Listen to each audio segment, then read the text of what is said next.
Hello friends, the title of the video is New Deal and Federalism of USA. The Great Depression started in USA in October 1929. It led to the complete collapse of US economy. Banks went bankrupt. Industries were closed down. Unemployment rate increased sharply. In November 1932, presidential election took place. Franklin Roosevelt, a Democratic candidate, won the presidential election.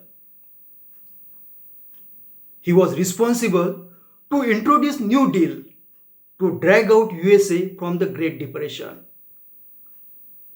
So, what was New Deal? Basically, New Deal had three aims. The first aim was to give direct help to the poverty-stricken millions who were without food and homes. The second aim was to reduce unemployment, stimulate the demands for the goods, and get the economy moving again.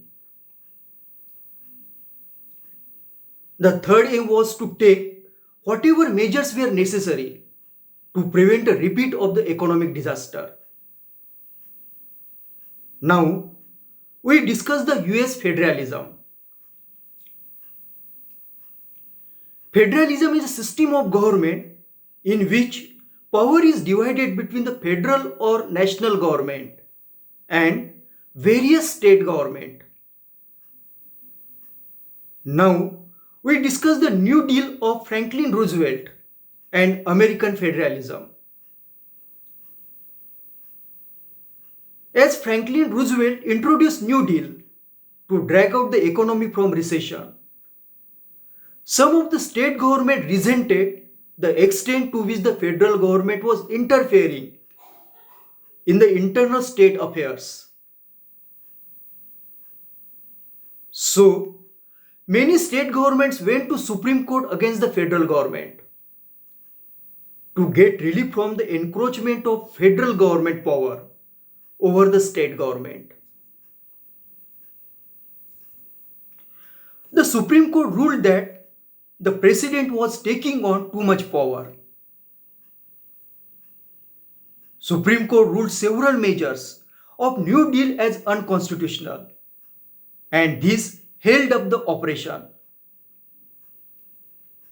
However, Supreme Court became more amenable during the Roosevelt's second term, after he had appointed 5 more cooperative judges to replace those who had died or resigned.